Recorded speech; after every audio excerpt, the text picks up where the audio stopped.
All right, these are the ingredients for the Jello cake. Most importantly, you need 3 boxes of the 8.5 cup serving Jellos. And then 1 box of this. 1 block of cream cheese. There's actually this media crema. It comes, instead of 2 of these, I think you're actually supposed to have 1 that's like not double. It's like 10 ounces. But I don't know. These are just what they have at Smith's, but I think it's either 10, it's like this size, or 14 ounce, something like that. It's like this. But it comes like this at Smith's. I think at La Bonita or maybe El Super, it's like, I don't know. And then condensed milk and then evaporated milk. And I'm going to make my own condensed milk keto version, but this is kind of what you need. So one more time, evaporated milk, 12 ounces, condensed milk, 14 ounces, the Hispanic half and half, which is different than the American kind, I guess, cream cheese, clear gelatin in 3 Jello boxes, and a bundt cake pan.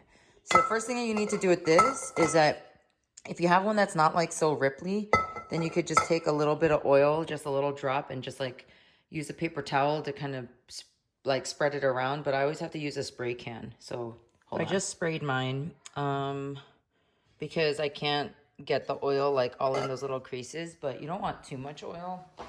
So what we do now is just kind of wipe it down a little bit.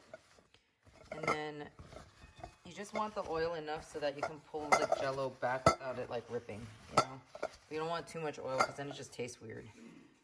And then you're gonna put this in the freezer and let it sit for a little bit.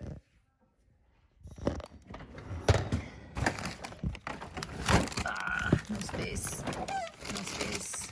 All right, so this is 6 cups of water and we're boiling that.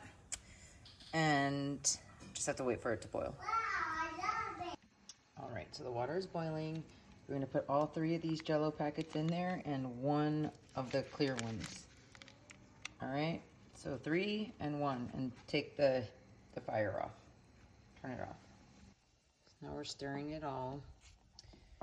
You may already be well aware that this gelatin gets like kind of clumpy, so I end up having to like stir a lot, especially the white stuff, like the clear one. It stays very, very clumpy. Okay, so this is my evaporated milk, the half and half cream cheese, and then my created condensed milk that I just made. And we're gonna blend it. But first, for the remaining 3 packets of the clear gelatin, you need to put it in here and add 3 ounces of water, and then mix it really fast.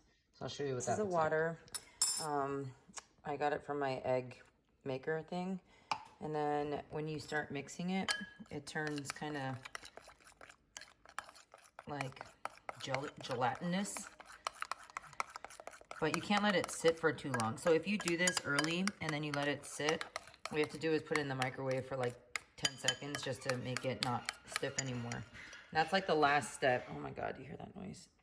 And then we put this all in here and then we blend it, like super blend. So I just blended it. You have to blend it really, really, really vigorously. And I forgot to close the top, so that's why it looks like a giant mess. Because sometimes it can get really clumpy in there. So if you like open the top and you see that there's like clumps, nope, no clumps, then you're good. And then I'm gonna go grab my pan. So if you leave like this in there long enough, you'll see some, like it turns white looking because it freezes. But I don't know. I found that I don't have the patience for that. So you pour in, you don't want too much. I'm still trying to figure out like what my happy medium is. I think that's about it because I want more Jello than I want that cream stuff. I really like the cream stuff, but sometimes it could be a little overwhelming if there's too much of the cream stuff. And then you just take that and you put it in the fridge. You let that sit for quite some time. I stirred this pretty well. I'm letting it cool off, and I'll probably let it sit outside for a little while. All right, in the fridge we go. So now we have to peel back the Jello. You do this all around. Actually, since it looks like this, you have to wait a little bit longer. Okay, so this is separating better now. A little bit. So what you have to do is get the Jello in, like in between this layer and the bundt cake pan. Okay, so we're gonna use a funnel and kind of like peel it back, and then you're gonna pour the Jello here, and then also peel it back here, and then pour the Jello in there. Okay. Put it in the fridge. I forgot to show you. So my technique is not very good with this bundt cake. That's why I have all that stuff floating around. But you should see the inner side like filling up.